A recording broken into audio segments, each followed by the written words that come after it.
I didn't call 911, I called him, and that was the moment I knew my life was about to split into before and after, the kind of quiet realization that settles in your chest before everything changes, before the music fades into background noise and the people around you become shadows you no longer recognize. And I remember staring at my reflection in the bridal suite mirror, fingers trembling just enough to smudge the edge of my lipstick, the color too bright, too alive for someone who felt anything but, and I pressed my lips together, forcing stillness, forcing control, because downstairs my sister was about to walk down the aisle, and upstairs I was trying to hold myself together with nothing but habit and silence, the kind you learn when speaking only makes things worse, when every word can be turned against you, when every glance is monitored, measured, owned, and I could still feel his hand from earlier, not painful, not loud, just firm enough to remind me what was expected. What would happen if I didn't follow the script? And I smiled then, because that's what I always did, because it was easier to pretend everything was fine than to explain why it wasn't, easier to blend into a room full of champagne glasses and polite laughter than to admit I was counting exits, calculating distance, wondering how far I'd have to run this time, and the music downstairs shifted, something soft and classical, the kind of song people choose when they want to believe in forever, and I laughed under my breath, just once, because forever had never felt like something meant for me, not like this, not with the way my pulse kept skipping every time I heard footsteps in the hallway, every time a door closed too hard, every time I thought I saw him in the reflection behind me, and I adjusted the sleeve of my dress again, even though it didn't need adjusting, even though no one was looking that closely, but I knew, I always knew, and I turned away from the mirror before I could change my mind, before I could talk myself out of what I'd already decided, because somewhere between the whispered threats and the practiced smiles, something inside me had shifted, something small but unmovable, and I reached for my phone like it weighed 10 pounds, like it might burn me just for touching it, and for a second I hesitated, thumb hovering over a number I hadn't saved under a name, a number I'd memorized instead, because saving it felt too real, too dangerous, like admitting I might need it one day, and I swallowed hard, listening to the distant sound of applause as the ceremony began without me, as my sister stepped into the life she had chosen, and I stood there on the edge of mine, knowing I couldn't stay where I was, knowing I couldn't keep pretending, and when I finally pressed call, my hands stopped shaking, like my body had already accepted what my mind was still catching up to, and when the line clicked and that low, steady voice answered on the second ring, I didn't explain, I didn't apologize, I didn't even breathe properly, I just whispered the only thing that mattered, the only thing I had left to say, can you come get me? The line stayed quiet for half a second after I spoke, not empty, not disconnected, just waiting, like the world itself was holding its breath with me, and then his voice came back, lower this time, sharper in a way that made something deep in my chest steady instead of shake. Where are you? Not a question filled with confusion but one filled with certainty, like he already knew he was coming, like distance was just a detail to solve, and I swallowed, glancing at the closed door of the bridal suite, at the faint echo of music bleeding through the walls, at the version of my life happening without me downstairs, the Grand Harbor Hotel, second floor, my voice barely above a whisper but clear enough, steady enough, and there was no hesitation on his end, no pause, no lecture, no disbelief, just a quiet exhale that sounded almost like recognition. Stay where you are, he said, and something about the way he said it made it feel less like an instruction and more like a promise, and then the line went dead, no goodbye, no reassurance, just certainty, and I stood there staring at my phone like it might explain what I had just done, like it might undo it if I stared long enough, but it did not, and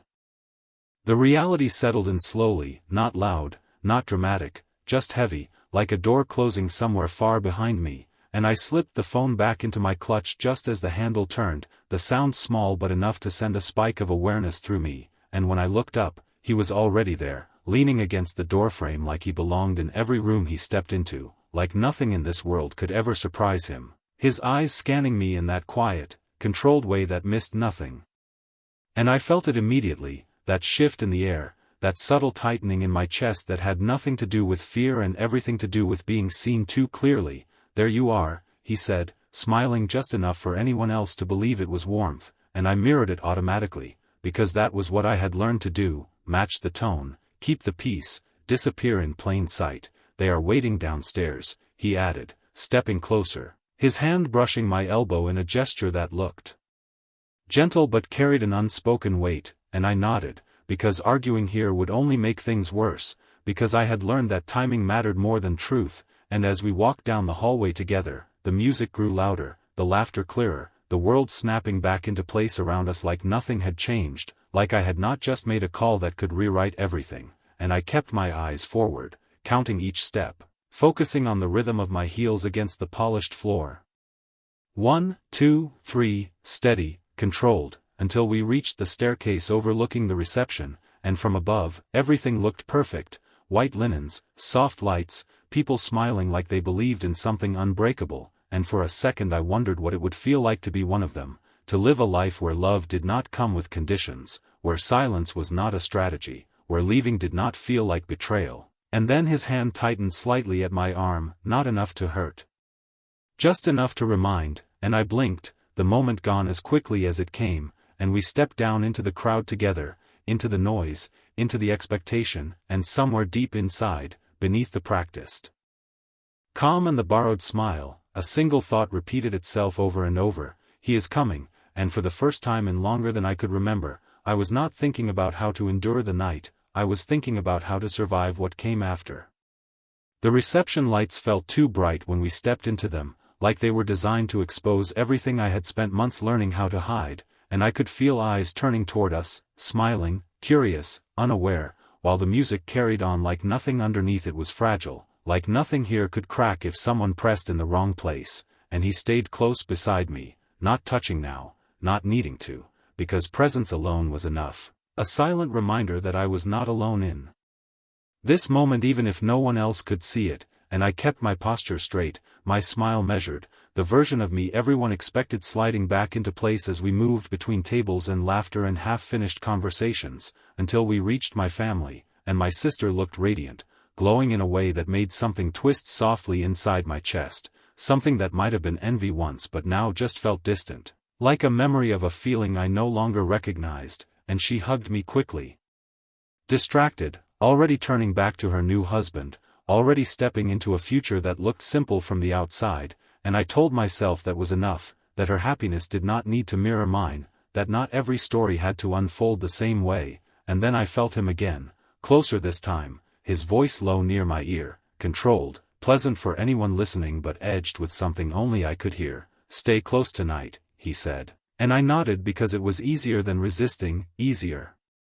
Then explaining why I suddenly could not breathe as steadily as before, and I moved toward the bar under the excuse of needing a drink, my heels clicking softly against the polished floor, my pulse sinking with each step. 1, 2, 3, steady, controlled, just like before, except this time there was something else layered beneath it, something new, something dangerous in a different way, hope, and I wrapped my fingers around a glass of water. Instead of anything stronger, because I needed clarity more than comfort, needed to stay sharp for whatever came next, and I checked the time without meaning to, then checked it again, counting minutes that seemed to stretch longer than they should, each second expanding until it filled the space between breaths, and I wondered where he was, how far away, how quickly someone like him could move when he decided to, and whether he would look different here under these soft lights compared to the way I remembered, the way that memory flickered at the edge of my mind without fully forming, something about a night that had never quite left me, something about a man I had helped without knowing who he was, and the thought made my chest tighten for a different reason, not fear this time but recognition just out of reach, and I exhaled slowly, forcing myself back into the present, back into the room filled with voices and music and expectations, and then it happened, not loud, not dramatic. Just a shift, a subtle change in the air that moved through the room like a quiet ripple, conversations softening without stopping, people glancing toward the entrance without knowing why, and I felt it before I saw it, that same steady certainty from the phone call now stepping into the space behind me, and I did not turn right away, I could not, because something inside me needed one more second to prepare, one more breath to accept that this was real, that he had come, and when I finally looked, the world did not stop, it did not freeze, it simply rearranged itself around him, as if everything else had been waiting for that exact moment to fall into place. He did not rush, and that was the first thing I noticed, not the suit that fit him like it had been tailored for power, not the quiet way the people near the entrance shifted without understanding why, but the pace, steady, deliberate, like a man who had never needed to hurry for anything in his life, and as he stepped further into the room, the light caught the silver in his hair, subtle but unmistakable, a contrast to the sharpness in his gaze that moved across the space with calm precision, taking in everything without seeming to look too closely at anything at all. And when his eyes found me, it was not dramatic, it was not sudden, it was inevitable, like that moment had been decided long before I made the call, and something inside me stilled in response, something that had been bracing for impact but instead found balance, and I realized then that I had not been waiting for him to arrive, I had been waiting for the feeling that came with it, the shift from surviving to something else I did not yet have a name for. And he kept walking, ignoring the curious glances, the polite smiles from strangers who did not know who he was but understood instinctively that he was someone important, someone not to question, and I felt the weight of his presence reach me before he did, like a quiet pressure in the air that made everything else seem smaller, quieter, less significant, and the glass in my hand stopped trembling without me noticing, my fingers relaxing around it as if my body had decided before my mind that it no longer needed to prepare for impact, and then he was there, close enough that I could see the fine lines at the corners of his eyes, the kind that come from years of seeing too much and saying too little, and for a moment neither of us spoke, because words would have been unnecessary, because the call had already said everything that mattered, and his gaze moved over me, not in a way that made me feel exposed but in a way that made me feel accounted for, like he was assessing damage without asking for permission, like he already understood more than I had told him, and when he finally spoke, his voice was exactly as it had been on the phone, low, steady, controlled. "Emily," he said, and hearing my name from him felt different, heavier, like it carried context I did not yet understand, and I nodded because I was not sure what else to do, because every response I had practiced for moments like this suddenly felt unnecessary, and he glanced briefly around the room, taking in the details with a single sweep, the tables, the guests, the man standing not far behind me who had just noticed him and was now watching with a tightening expression he could not quite hide, and I felt it immediately, the tension shifting direction, no longer centered on me but redirected, absorbed, and without raising his voice, without making a scene, he stepped slightly closer, positioning himself just enough that the space around me changed, that the invisible line I had been forced to walk all night was no longer mine to balance alone, and his next words were quiet, meant only for me, but they carried a certainty that reached further than sound. "You did the right thing," he said, and I did not realize how much I needed to hear that until my breath caught on the edge of it, until something inside my chest loosened for the first time in longer than I could remember, and behind us the music continued, glasses clinked, laughter rose and fell, but none of it touched this moment, because for the first time, the story unfolding here was not the one everyone else had come to celebrate, it was mine. And it had just changed direction.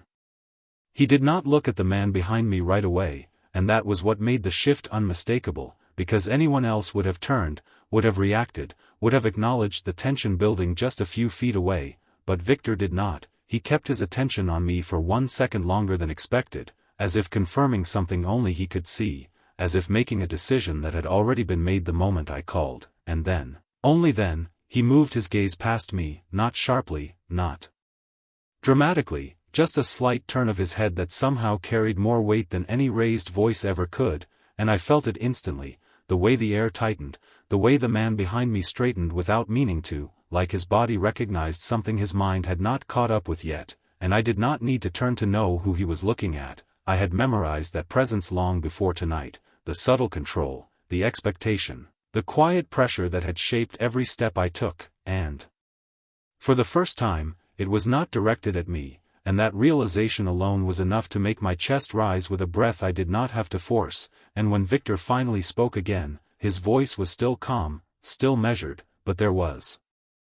something underneath it now, something that did not need to be named to be understood. "You should be enjoying the evening," he said, not to me this time, and I felt the words land behind me, felt the way they settled into the space like a boundary being drawn without announcement, and there was a pause. Not long, just enough for the meaning to settle, just enough for the room around us to continue moving without noticing that something had shifted at the center of it, and then I heard it, the response, polite on the surface, controlled in a way that tried to match the tone but fell just short. "We are," he said, and I could hear the strain hidden beneath the words, the effort to maintain something that was already slipping, and I turned then, slowly, not because I had to, but because I wanted to see it, wanted to understand what had changed, and when I looked, the difference was subtle but undeniable. The confidence I had grown used to was still there, but it was no longer absolute. No longer untouchable, and Victor did not step closer, did not raise his voice, did not make a scene that anyone else could point to later. He simply stood there, present, steady, and somehow that was enough, because power like his did not need to prove itself, it only needed to exist in the same space, and I felt the shift again, deeper this time. Like something that had been pressing down on me all night had lifted just enough for me to stand a little straighter, breathe a little easier, think a little clearer, and Victor's hand moved then, not toward me but slightly outward, a small gesture, almost dismissive if someone did not know what to look for, but I saw it, I felt it, the quiet finality in it, the way it closed a conversation without ever raising it to the level of conflict, and the man in front of us hesitated for a fraction of a second too long before nodding, stepping back. Adjusting his jacket like that could restore what had just shifted, like that could return control to something that had already changed hands, and as he moved away into the crowd, blending back into the reception like nothing had happened, I realized something that felt both simple and impossible at the same time. He had not been removed from the room, he had been removed from me, and the difference between those two things was everything, and when I turned back to Victor, the question I had not allowed myself to ask hovered just beneath the surface, fragile, uncertain, and before I could form it, he answered anyway, his voice quieter now, meant only for me. "You are safe here," he said, and for the first time, the word safe did not feel like something I had to pretend to believe, it felt like something I could test, something I could step into, even if just for this moment, even if I did not yet understand what it would cost. For a moment I did not move, not because I could not, but because I did not know what moving meant anymore, because staying had always been survival and leaving had always felt like something other people were allowed to do, and now the space around me had changed in a way I could not ignore, and I was standing in the middle of it trying to understand what came next, and Victor did not rush me, did not guide me, did not take control in the way I had grown used to from others, he simply remained there, steady, present, like a fixed point I could choose to move toward or away from, and that choice alone felt unfamiliar enough to make my chest tighten, and I looked around the room again, really looked this time, at the tables, the lights, the people who were still laughing, still celebrating, still believing this night was exactly what it was supposed to be, and I realized something quietly, something that did not come with fear or urgency, just clarity. None of this required me to stay. Not anymore, and the thought settled into place slowly, like a piece of a puzzle I had been forcing into the wrong shape for too long, and I exhaled, a real breath this time, not measured, not controlled, just natural, and when I looked back at Victor, he was watching me in that same calm way, not pushing, not questioning, just waiting for me to decide, and I nodded once, small but certain, and something in his expression shifted. Not relief, not satisfaction, just acknowledgement, like he understood what that nod had cost me, and without a word, he turned slightly, not away from me but toward the exit, a subtle invitation rather than a command, and I followed, because for the first time the direction felt like mine, even if I was not the one leading it, and we moved through the crowd without drawing attention, or maybe we did and I simply did not care anymore, because the weight I had been carrying all night was no longer pressing down on me in the same way, and I noticed things I had not before, the softness of the music instead of its volume, the warmth of the lights instead of their glare, the space between people instead of the way they closed in, and with each step toward the doors, something inside me loosened, something that had been held tight for so long it had become part of me, and I did not look back right away. I told myself I did not need to, that the past could remain where it belonged, but just before we reached the exit, I did, just once, just enough to see the room from a distance, to see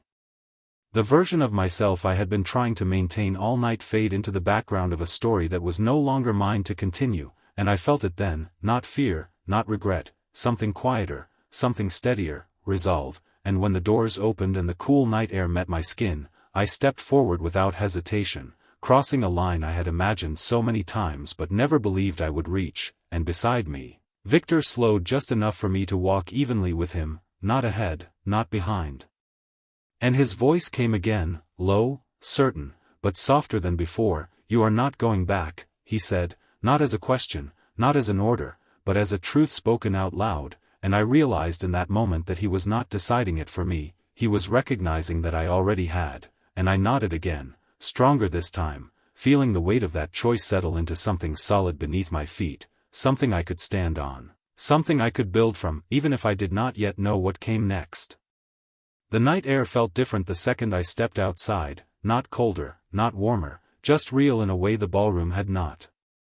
been. Like everything inside had been filtered through expectation and performance, while this was untouched, honest, and I drew in a breath that did not catch halfway, that did not need to be measured, and for a moment I simply stood there, letting the quiet settle around me, the distant hum of traffic, the soft rustle of wind against the trees lining the hotel entrance, the low murmur of conversations from guests stepping out for air, all of it blending into something steady, something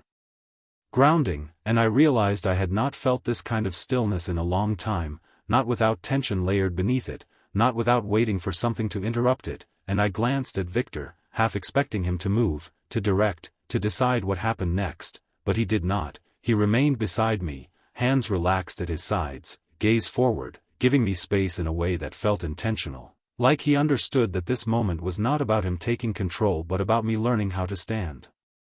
without it being taken from me. And that realization settled deeper than anything he had said so far, because it was not loud, it was not declared, it was shown, and I shifted my weight slightly, the heels that had felt like part of a costume now just shoes beneath my feet, and I let my shoulders drop, just a fraction, enough to feel the difference, enough to notice that I was no longer bracing for something that was not coming, and after a few seconds, or maybe longer, time felt different out.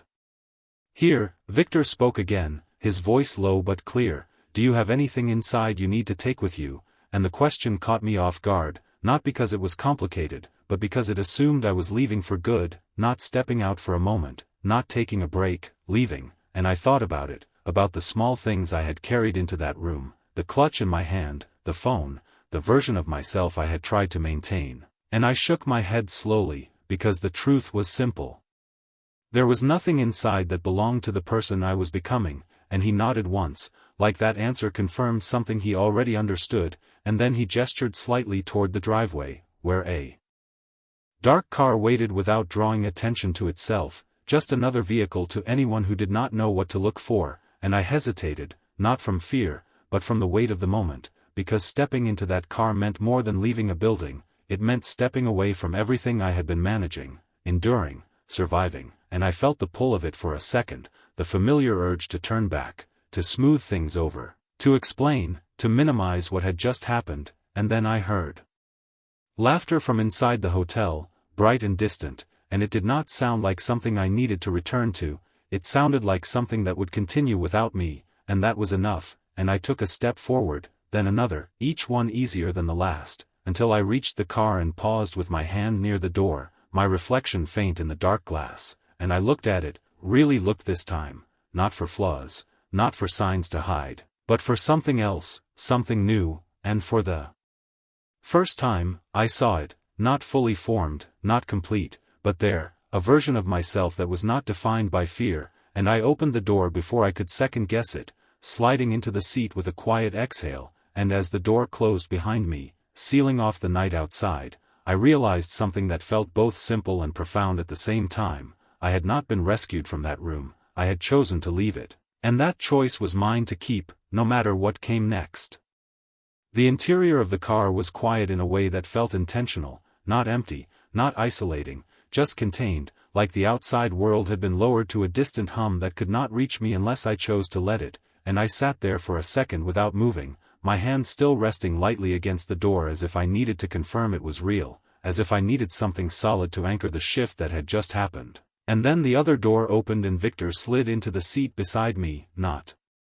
rushed, not heavy, just present, and the driver pulled away from the curb without a word, the motion smooth enough that I barely felt it, and I watched through the window as the hotel entrance drifted further away, the lights shrinking, the people becoming indistinct shapes, and I expected something inside me to tighten, some instinct to pull me back, to question what I had done, but it did not come, and that absence felt louder than anything else, because for the first time, leaving did not feel like loss, it felt like space, and I leaned back slightly, letting my shoulders rest against the seat, letting the quiet fill in the gaps where tension used to live, and for a few moments neither of us spoke, and I realized I did not feel the need to fill that silence, did not feel the pressure to explain myself or justify my choices, and that alone felt unfamiliar enough to hold my attention, and when I finally turned my head toward him, he was looking out the opposite window, his expression unreadable in the dim light, not distant, not closed, just thoughtful in a way that suggested he was considering more than what was immediately in front of him. And I wondered then, not for the first time, what he saw when he looked at me, what had made him answer that call without hesitation, what had made him come, and the question slipped out before I could stop it, quiet but steady, "Why did you come?" And he did not answer right away, not because he was avoiding it, but because he seemed to weigh the words before choosing them, and when he spoke, his voice was softer than before, not less certain, just less guarded. "Because you asked," he said. And something about that answer landed deeper than I expected, because it was simple, because it did not come with conditions or expectations or hidden meaning, it was just a response to a choice I had made, and I let that settle for a second before asking the question that had been forming beneath it, the one I was not sure I was ready to hear the answer to, and if I had not, and this time he turned slightly, his gaze meeting mine in a way that felt direct but not overwhelming, and there was something there, something that flickered just beneath the surface of control, recognition, maybe, or memory. "You would have," he said, and I frowned slightly, not in confusion but in the quiet realization that he was not guessing, he was certain, and before I could ask what he meant, his eyes shifted briefly to my wrist, and I followed the motion instinctively, noticing the thin silver bracelet I had worn for years without thinking, the one I had picked up long ago without remembering exactly where, and when I looked back at him, something in his expression had changed, just enough to catch my attention, just enough to suggest that the story I thought I understood might not be as simple as I believed, and he leaned back slightly, his voice returning to that steady, controlled tone that had anchored me since the moment he arrived. "You helped me once," he said, and the words landed with a quiet weight that made my breath pause for half a second, because I knew then, without fully remembering, that whatever had connected us tonight had not started with that call, it had started long before, and the realization did not feel frightening, it felt inevitable, like something I had been moving toward without realizing it. And as the car continued down the dark road, the city lights stretching out ahead of us, I understood that leaving the wedding had not been the end of something, it had been the beginning of a story I had not known I was already part of. The words lingered between us longer than I expected, not loud, not heavy, just present in a way that made everything else feel quieter, and I found myself looking down at the bracelet again, turning my wrist slightly so the faint reflection of passing streetlights caught on the silver, and I tried to place it, tried to trace it back to something clear, but memory does not always arrive when you ask for it. Sometimes it waits until you are ready to understand what it means, and I exhaled slowly, letting the question settle instead of forcing an answer, because for the first time I did not feel the need to rush clarity. I could sit in uncertainty without it turning into fear, and that alone felt like progress. And when I looked back at Victor, he was not watching me in the way I had grown used to from others. There was no expectation in his gaze, no demand for a response, just patience, the kind that does not pressure, the kind that allows space for something real to form, and I realized then that whatever connection he was referring to, whatever moment I had forgotten, he was not using it to claim anything from me, he was simply acknowledging it existed, and that difference mattered more than I could explain, and I leaned my head back slightly against the seat, letting my eyes close for a brief second, not to escape, but to feel, to register the absence of tension in my shoulders, the steadiness of my breathing, the quiet hum of the car moving through streets that no longer felt like places I needed to navigate carefully, and when I opened my eyes again, the city stretched out in front of us, familiar but different, like I was seeing it from a new distance, one that gave me room to choose where I went next, and that thought stayed with me as the car slowed, turning onto a quieter road lined with trees and soft lights. The kind of place that felt removed from everything I had just left behind, and I glanced at him again, the question shifting, evolving into something simpler, something more honest. "What happens now?" I asked, not because I expected him to decide for me, but because I wanted to hear how he would answer, and he did not respond immediately, not with a plan, not with instructions, but with something else entirely. "Now you rest," he said, his voice steady but softer than before, and I blinked slightly, the simplicity of it catching me off guard, because I had spent so long thinking in terms of next steps and consequences that I had forgotten what it meant to pause, to exist without anticipating the next problem, and I nodded slowly, letting that idea settle, letting it become real, and as the car came to a stop, the engine quieting into stillness, I realized something that felt both small and significant at the same time. Nothing about this moment required me to prove anything. Not strength, not resilience, not worth. I did not have to explain why I left. I did not have to justify why I stayed. I could simply be here, in this space, with the choice I had made, and that was enough. And as the door opened and the cool air reached in again, I stepped out